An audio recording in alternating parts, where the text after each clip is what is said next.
Congresswoman, good to see you again. How are you? I'm doing great. Good to see you too, Sean. Good. I want to start in a place that I don't like to start with, but everybody wants to know what's going on with this Epstein stuff. And there was some news about the Democrats releasing new emails. Um, anyway, I don't want to tell you what I think. I want to know what you think because you matter more. What do you think about this information? What is this going to get a big reception on the Hill? Is the discharge petition going to pass?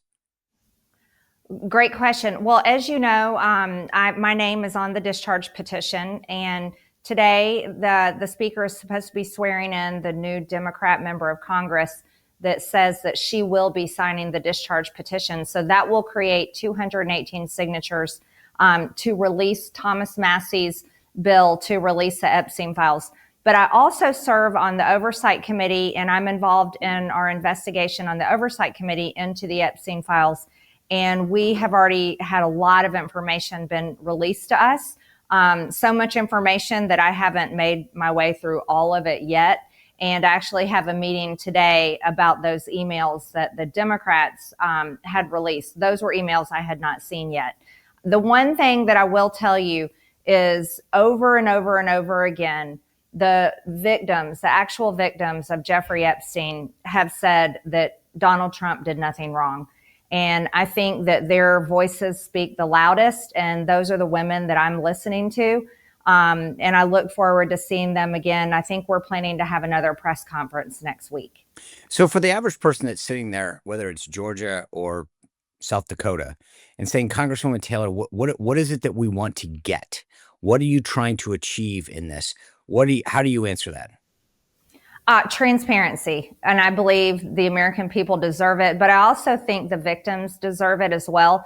This has been a cover up for decades now, and justice was never served for them. And I think that tells the message to any rape victim, any victim of human trafficking, any child that is trapped in terrible sexual abuse of one kind or another.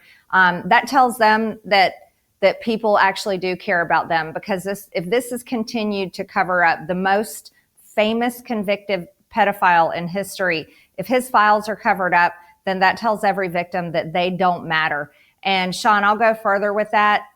There's also been information that was released that shows that Jeffrey Epstein had very deep ties to Israel and their intel agencies. And I think that is incredibly important information to be released as well. Okay, so the average person listening to you right now says that makes a ton of sense. Why are Republicans then not all on board with what Marjorie Taylor Greene is trying to do? Well, I think I'll just be really honest with you. I think most of my colleagues are taking their marching orders, and that comes from the top. I was elected by my district, Sean.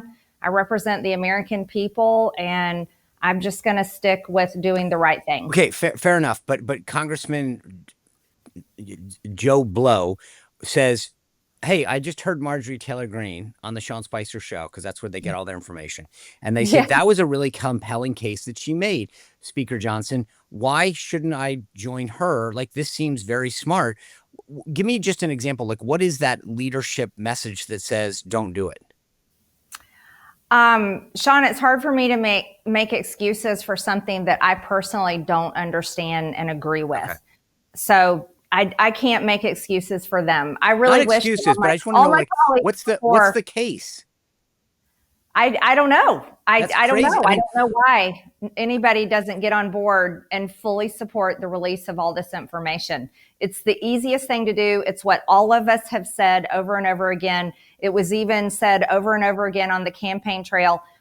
Democrats, they are the ones that look like hypocrites, because they could have done it for 4 years when they had full control, but they didn't. And I can't make any excuses for anybody, Sean. yeah, I mean, that's what I can't.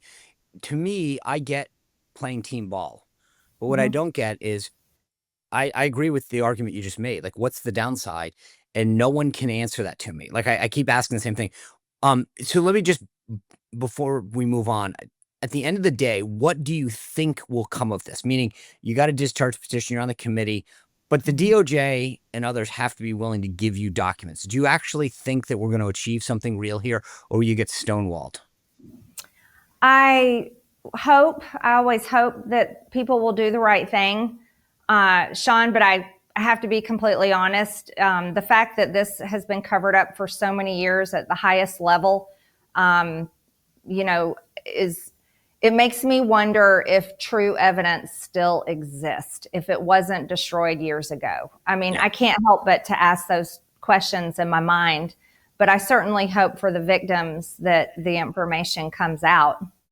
All right, guys, if you need a great night's sleep, do what I do every single night. Use Beam's Dream Powder. Right now, the ultimate cyber discount is available to my listeners only, 50% off, the best deal going that you are going to thank me for, because you're going to sleep better. You're going to stay asleep, wake up feeling refreshed. Go to shopbeam.com/Spicer. Use code Spicer for 50% off for a very, very limited time during their cyber sale. Shopbeam.com/Spicer, code word Spicer, 50% off. Yeah. Okay. I wasn't wrong. One more thing. There's a lot of Okay. rumors out there that Ghislaine Maxwell is seeking a pardon or a commutation. Um, if the president was considering either one of those and called you and said, Congresswoman, I know you've been involved in this issue. What should I do? What would you recommend? Well, the women themselves absolutely hate Ghislaine Maxwell. They hate her. They call her a monster. And so I would disagree with giving her any type of pardon or clemency, just as much as I disagreed with bringing in an Al Qaeda terrorist, now president of Syria, into the Oval Office. Yeah, I'm going to get to that in a sec. All right, but let's get to the more pressing topic. Government's going to reopen, seems like. You were very outspoken on concerns about healthcare, and I get that. I actually am one of those people that runs a business. I have to provide healthcare for some people, and so I get it. I see it, and I know a lot of people get their healthcare through the government or through an employer. You were very clear early on that your adult children would have to deal with this. Like, so what? Give me the answer. Is the answer we just provide more subsidies to Obamacare? That we look at the whole issue? Like, again, since you were outspoken, speaker, someone comes to you and says, okay, Congresswoman, you were a leader in talking about this issue, affordability, Mm-hmm. healthcare costs. What do you want to see happen? Yeah, great question. So just to preface that, I'm 1,000 against Obamacare. It was passed in 2010 by the Democrats. In 2014, when it went into place, we're self-employed with a family construction business. Obamacare took our family of five's health insurance policy from $800 a month to over $2,400 a month, more than our mortgage was. And so we had to drop our policy. So I myself have been a victim of Obamacare. I voted against the ACA tax credits in 2021 under Nancy Pelosi. The Democrats did that as well. And they set the expiration date for this year. So the entire debacle and failure and crisis we're in has been created by the Democrats. Here's my problem, Sean. Republicans have never fixed it. Yes. After they gave the effort to repeal and replace and the whole thing died, there's been no effort to truly fix it. Now, here's what I think we have to do. I think we have to build an off-ramp off of Obamacare and an off-ramp off of the ACA tax credits so that the American people aren't driving 80 miles an hour into a brick wall and hitting a financial crisis, which is what is actually happening starting on January 1 with these ACA tax credits expiring. And I think when you build an off ramp off of one thing, at the same time, you build an on ramp onto something else. And the something else needs to be a variety of things, because a one size fits all approach to healthcare doesn't work in America anymore. And the problem we have, people just say, just repeal Obamacare. Totally fine with a repeal. However, the health insurance industry is not the same as it was back in 2014 when Obamacare went in place. A lot of these insurance companies went out of business. They pulled out of the marketplace. There's not a lot of free market solutions there. So some of the things that we critically need, and these are coming from the experts that I've been talking to. Number one is price transparency. You should be able to know top to bottom how much a knee replacement is going to cost, or a heart surgery, or, if someone is getting any type of surgery or medical procedure, you should know top to bottom every single penny that it is going to cost you. And these hospitals, clinics, and doctors should have to compete with each other, and that lowers costs and drives up quality of care. Another thing that needs to happen is I'm a big fan of HSAs. I think those are fantastic for everyone, but we also need to see people be able to come together, whether they're construction industry, whether they're whatever industry they are, they can come together, create a massive group, and then they have buying power. We could see buying power in companies like with Costco memberships, Amazon Prime memberships, you name it. That's buying power, and that also drives down cost. Another thing we need to do is really work on the PBMs. The middlemen have driven cost majorly, and that has been a crisis as well. But we also have to admit and be willing to admit that there is a percentage of our population that, due to diseases that they have, cancer they may be facing, not everyone will be able to afford health insurance in the private marketplace. So there's that side of it as well. And that's why I think it deserves a comprehensive approach that looks at everyone and their myriad of differences and their different situations. And we can't provide a one size fits all solution. Okay. Again, agree with you. But let's go back to your construction analogy. I feel like if we're going to take them off the off ramp, I feel like I'm driving down the highway and it says construction in progress. How does the House conference and subsequently the Senate conference, I think you have a plan. I don't feel like the conference has a plan. So that off ramp has got a big, detour sign on it right now.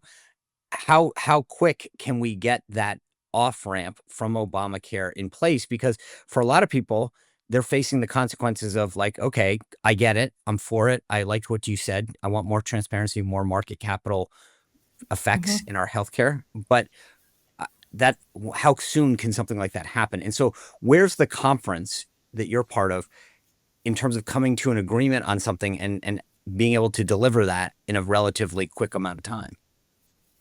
It's like no man's land. And that's why I've been so angry. I mean, it's ridiculous, Sean. I've been asking for, I think, 6 weeks now since the shutdown, because I was very angry about the House not being in session. I think it's ridiculous. Yeah. We should be working, knowing this problem is coming, knowing open enrollment was coming on November 1st, but yet Mike Johnson sent us home and said, go work in your districts, but you can't work in your districts because the government is shut down. So the whole thing, to me, it has disgusted me. And I've called them out for it. And it's the American people are working every day, but we've been on vacation for 8 weeks. And that's absurd. I haven't heard a solution yet. Not yet. I'm not kidding you. They have not brought us in our conference and set everybody down and said, here are our options. Here are the bills that we have in place. We need to build consensus behind these ideas. That has not happened yet. And I'm willing to be honest with everybody about it, because I'm trying to put pressure on the leadership in our conference to do something. And everybody says, well, Marjorie, why don't you write your own bill? Sure, I can write my own bill, but guess what? I already have a stack of bills, just like every other member of Congress. We all have stacks of bills that never make it to the floor for a vote, because the speaker is the only one that brings bills to the floor for a vote. And he very much picks and chooses those. And if you don't believe me, look to the Epstein resolution. We're having to do a 218 signature discharge petition just to get that one out to the floor for a vote. All right. I'm going to share with you my favorite, when everyone asks, what's your favorite book? What's your favorite quote? Whatever. My favorite quote ever is a former commandant of the Marine Corps, Charles Krulak. And he said, in the absence of leadership, take charge. So I'm passing that along to you, because I do think at some point people do listen to you as a leader in the MAGA movement. And so you do it, because I'm with you on this. It disgusts me that 8 years after we tried to repeal Obamacare, there's still no progress. So I want to, go for it, do it. But I want to get back to the issue of inflation for a second. You tweeted out, inflation hit a 40-year high, record high of 9% under Biden. I give President Trump credit and his administration for bringing it down 2.5, but prices are still sky high for families drowning in debt. Congress needs to get to work. The American people can no longer afford excuses. Okay, got it. For a lot of people that go into the supermarket, just tell me again, Speaker Johnson comes to you and says, you know what, Marjorie, you're right again. What do I need to do? Tell me, what are those bills out of that stack that I have to address this? What is it that you think he could do to help tamp down inflation? That's another great question. Well, first of all, President Trump and his administration does deserve a lot of credit for lowering inflation and holding it steady. But that doesn't bring prices down. And so gaslighting the people and trying to tell them that prices have come down is not helping. It's actually infuriating people, because people know what they're paying at the grocery store. They know what they're paying for their kids' clothes and school supplies. They know what they're paying for their electricity bills. And so that approach does not work. We need compassion, and show that we care about the American people, and show that we are in the trenches with them on what they're going through. That's first and foremost. You don't gaslight them, you don't lecture them, and you don't deny what's happening. Well, what can we do about it? There's a lot we can do about it. We need to rein in spending. Government spending drives inflation. The reason why inflation in 2022 was 9%, two reasons, Sean. It started with the CARES Act under President Trump, the big COVID bailout when they shut down the government. I mean, everyone will remember that. That was the beginning driver. And then under President Biden and Nancy Pelosi as Speaker, they passed multiple massive pieces of legislation that was some of the biggest spending you've ever seen in history. And parts of both of those pieces were stimulus checks. Well, when you dump money into the economy and just dump money paying people to stay home, or paying people for this and paying people for that, that drives inflation. And we need to not repeat those mistakes. $2,000 stimulus checks are not going to help anybody pay for their health insurance. That's not going to work. That is actually going to drive inflation. So I would advise Speaker Johnson, he's not going to care what I have to say. But I would don't agree with that. Yeah. I want to real quick, because I got a couple things I want to get Okay. to you. The other thing that there's a discharge petition on is this stock trading.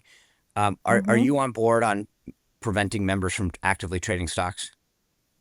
I'm fine with that. However, that bill doesn't address the executive branch. And I think that's the missing piece. Look, we can tell members of Congress and senators you're not allowed to trade stocks. But if you don't tell the executive branch, the secretaries of departments, those departments, people need to understand it's in the departments is where the government contracts are signed. Members of Congress, we don't sign government contracts, not at all. It's in the departments with the secretaries and the staff below them. That's where the government contracts are handed out over and over again. And I'll also argue with the president and the vice president. So I'll support a bill only if it addresses the entirety, the Senate, members of Congress, but also the executive branch, including the secretaries. No waivers for them. That's not fair. The president and the vice president, no waivers for them either. That's the only thing that makes sense to me, because that actually stops it. Okay. That's the true solution.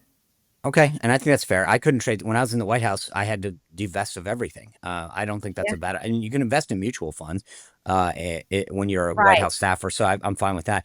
But they get waivers. Right. They get waivers. You're right. I'm with you. But the bottom line is, I'm Yeah. with you. I think you want to go into government, invest in mutual funds. You can stay in the market, but you can't be specifically interested in one particular company. You've been very outspoken about some of how the president has spent some time. You mentioned he met with the Syrian leader yesterday. I think the president's position, from what I can tell, is that, hey, there's a lot of business that I do as president that helps the American people. Is your issue what? I'll just leave it at that. What is your issue with who he's meeting with and how he's spending his time? My issue is meeting, and I'll call it exactly what it is, an al-Qaeda terrorist. I don't care if he's the president of Syria. He's an al-Qaeda terrorist that was wanted by our government for years, up until March of 2025. This man has overseen the killing of Christians in Syria this year and minority groups in Syria this year, while he is currently the terrorist president of Syria. I think all of America is shocked that that man was welcomed into the Oval Office, honored, and then received quite an outstanding interview on Fox News. That's shocking. Everyone I know is reeling from this and can't understand it. I don't know how that serves. I can't name one single way how that serves the American people. That doesn't lower cost. That doesn't provide jobs in America. That doesn't get rid of 600,000 Chinese students taking up spots in our colleges and universities. That doesn't stop the H-1B scandal that is replacing Americans' jobs. That doesn't help with the housing crisis. What it does is it kicks in the gut every single American member of the military that was sent over to serve in the Middle Eastern wars since 9/11. And by the way, they told us Al-Qaeda was responsible for 9/11. So I'm going to be extremely critical of that because I don't see how that served America in a single bit in any way possible. Last question I have for you. Mm-hmm. On your personal Twitter page, you've got a really beautiful picture of you with President Trump and Tucker Carlson. There's a lot of folks that believe that Tucker's interview with Nick Fuentes is, quote, dividing MAGA. What do you think about the interview that he had with Fuentes? What I think about is free speech. And I am 100% committed to defending everyone's free speech, whether it's speech I agree with or disagree with. And I think Tucker can interview anyone he likes, and people need to get over it because there's all kinds of interviews that happen. And I'll call one out right now. Fox News interviewed the Al-Qaeda terrorist president of Syria. So if anyone wants to be mad about Tucker interviewing Nick Fuentes, they should be outraged at Fox News for interviewing the Al-Qaeda terrorist president of Syria. That is beyond the pale. All right. I'm going to now revise. One last question. I'm out in LA. I did my Dancing with the Stars experience, but you did The View. Yay. Why did you That's do The awesome. View? Why? Because they invited me. So Sean, I'll tell you something else that most people don't know. I'm blacklisted on Fox News. I'm blacklisted. They never have me on, just like they fired Tucker. And there's a lot of America First people like me. We don't get interviewed on Fox News. They'll interview Fetterman and a bunch of Democrats and Al-Qaeda terrorists, but they don't interview me. So when I got invited by The View, I said, yeah, I definitely want to go on there because those are women that I want to be able to share my views with.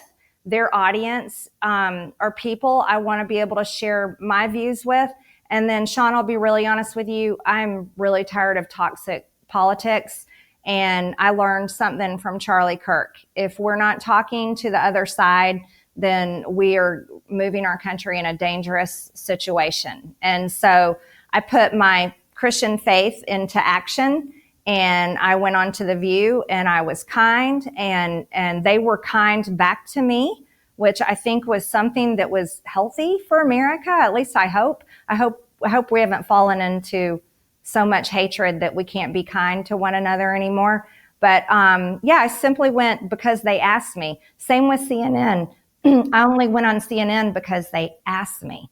So these aren't interviews that I have some publicist seeking out. I didn't go begging to get on, and anybody can ask The View that. You can ask CNN. They invited me, and I simply said yes. All right. I agree with you. Let's have more dialogue. I think you did phenomenal, by the way. Really great interviews. So thanks for joining. I can't wait to watch your Dancing with the Stars. That's awesome. I was a potted plant, by the way. You don't see any, it was just a potted plant. But thank you for coming on. I always appreciate your view. Thank you. Thank you, Sean. Well, if you enjoyed this content, make sure to like this video, subscribe, and click the notification bell to get more.